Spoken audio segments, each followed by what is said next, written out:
ಕಾರ್ಯಕ್ರಮವನ್ನು ವಿಜೃಂಭಣೆಯಾಗಿ ಮಾಡಬೇಕಂತ ನಾವೆಲ್ಲ ಸದಸ್ಯರನ್ನಾಗಿ ಮಾತನಾಡಿ ಈ ಒಂದು ಕಾರ್ಯಕ್ರಮವನ್ನು ಆಯೋಜನೆ ಮಾಡ್ತಿದ್ದೀವಿ.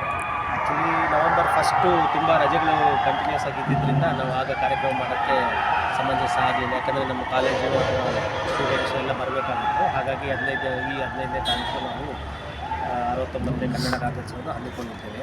ಈ ಕಾರ್ಯಕ್ರಮಕ್ಕೆ ಮುಖ್ಯ ಅತಿಥಿಗಳಾಗಿ ನಮ್ಮ ಜನಾಂಗದ ಸಾಹಿತಿಗಳಾದ ಶ್ರೀ ಪುಟ್ಟರಾಜ್ ಅವರು, ಹಾಗೆಯೇ ಅಮರೇಂದ್ರ ಹೊನ್ನಂಬಳ್ಳಿ ಅವರು, ಹಾಗೆ ಮಮತಾ ದೇವರಾಜ್ ಅವರು ಮತ್ತು ನಮ್ಮೆಲ್ಲ ಆಡಳಿತ ಮಂಡಳಿಯ ಸದಸ್ಯರು ಮತ್ತು ನಮ್ಮ ಕಾಲೇಜಿನ ಪ್ರಾಂಶುಪಾಲರು, ಎಲ್ಲ ವಿಂಗ್ಸ್ನ ಪ್ರಿನ್ಸಿಪಾಲು, ಸ್ಟೂಡೆಂಟ್ಸ್ ಎಲ್ಲ ಭಾಗವಹಿಸಿ ವಿಜೃಂಭಣೆಯಿಂದ ಆಚರಣೆ ಮಾಡ್ತಾಯಿದ್ದಾರೆ. ನಿಜ, ಈಗ ನಾನು ಮೊನ್ನೆ ಗಮನಿಸಿದಾಗ ಈಗ ಸರ್ಕಾರ ಕೂಡ ಕನ್ನಡವನ್ನು ತುಂಬ ಪ್ರಾಮುಖ್ಯತೆಯಿಂದ ನಾವು ಮುನ್ನಡೆಸಬೇಕು ಅಂತ ಕೆಲವು ಆಚರಣೆಗಳನ್ನು ಹೇಳಿಕೊಟ್ಟಿದೆ. ಈಗ ಫಾರ್ ಎಕ್ಸಾಂಪಲ್ ನಮ್ಮ ನಾಮಫಲಕ, ಎಲ್ಲ ಒಂದು ಅಂಗಡಿಗಳ ನಾಮಫಲಕಕ್ಕೂ 60% ಕನ್ನಡ ಹೆಸರಿರಲೇಬೇಕು ಅಂತ ಒಂದು ಇದು ಮಾಡಿ ಕೊಟ್ಟಿದ್ದಾರೆ. ಹಾಗೆಯೇ ಎಲ್ಲರೂ ನಾವು ಗಮನಿಸ್ತಾ ಇದ್ದೀವಿ, ನಮ್ಮ 60% ಕನ್ನಡದಲ್ಲೇ ಬಂದಿದೆ.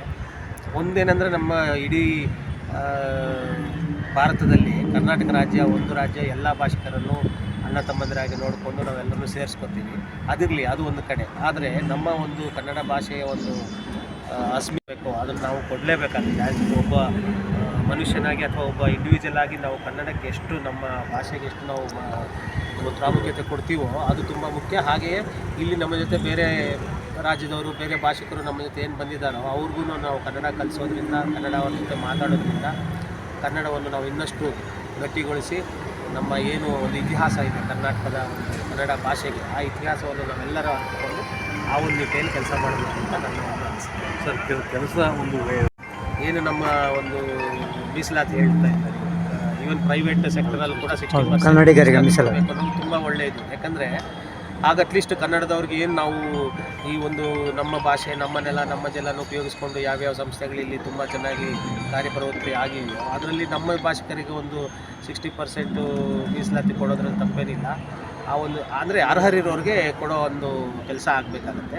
60% ಮೀಸಲಾತಿಯನ್ನು ನಾನು ತುಂಬ ಹೃದಯದಿಂದ ಸ್ವಾಗತ. ಸೊ ಒಂದು ಕನ್ನಡ ಇಲ್ಲಿ ನಮ್ಮ ಸಂಸ್ಥೆಯಲ್ಲಿ ಕನ್ನಡ ಭಾಷೆಗೆ ಮೊದಲ ಆದ್ಯತೆ. ನಮ್ಮ ಎಲ್ಲ ಸುತ್ತೋಲೆಗಳಾಗಲಿ, ಏನೇ ಒಂದು ಸರ್ಕಾರದ ಜೊತೆ ಒಂದು ಒಡನಾಟ, ಪತ್ರಗಳ ಒಂದು ಇದೇನೇ ನಾವು ಮಾಡ್ತೀವಿ. ಹಾಗೆಯೇ ನಮ್ಮ ಸ್ಟೂಡೆಂಟ್ಸಲ್ಲೂ ಕೂಡ ಕನ್ನಡ ಭಾಷೆಯ ಕಲಿಕೆ ಸ್ಟೂಡೆಂಟ್ಸ್ ತುಂಬ ಜಾಸ್ತಿ ಇರೋದ್ರಿಂದ ಕನ್ನಡ ಭಾಷೆಗೆ ನಮ್ಮ ಸಂಸ್ಥೆಯಿಂದ ಏನೇನು ಮಾಡಬೇಕು ಅನ್ನೋ ಮುಂದಿನ ದಿನಗಳಲ್ಲಿ ಅದನ್ನೆಲ್ಲ ನಾವು ಕರ್ನಾಟಕದ ಕುಲ ಬಾಂಧವರಿಗೆ ಮತ್ತು ಈ ಸಂಸ್ಥೆ ಎಲ್ಲ ವಿದ್ಯಾರ್ಥಿಗಳಿಗೆ ನಾನು ಕನ್ನಡ ರಾಜ್ಯೋತ್ಸವದ ಶುಭಾಶಯಗಳನ್ನು ಹೇಳೋದಕ್ಕೆ ಇಚ್ಛೆ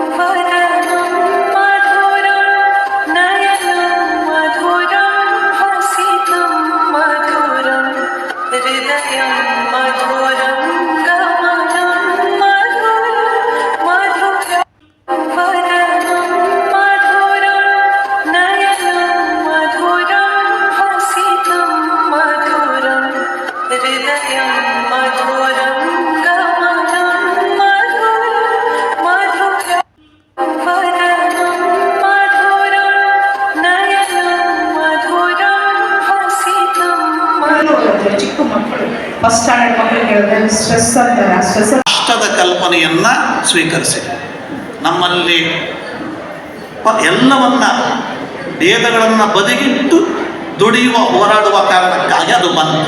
ಅದಕ್ಕೆ ಮುಂಚೆ ನಮ್ಮಲ್ಲಿ ಅದಿರಲೇ ಇಲ್ಲ. ಸೊ ರಾಷ್ಟ್ರದ ಕಲ್ಪನೆ ಬಂದು ಅದರ ಚೌಕಟ್ಟಲ್ಲಿ ಸ್ವಾತಂತ್ರ್ಯ ಹೋರಾಟ ಶುರುವಾದಾಗ ಕರ್ನಾಟಕದಲ್ಲಿ ಭಾಷೆಯ ಆಧಾರದಲ್ಲಿ ನಾಡಿನ ರಚನೆಯ ಪ್ರಸ್ತಾಪ ಬಂತು. ಬರೀ ಕರ್ನಾಟಕದಲ್ಲ, 1898ರಲ್ಲೇ ಅಸ್ಸಾಂನಲ್ಲಿ ಮೊದಲು ಶುರುವಾಯಿತು.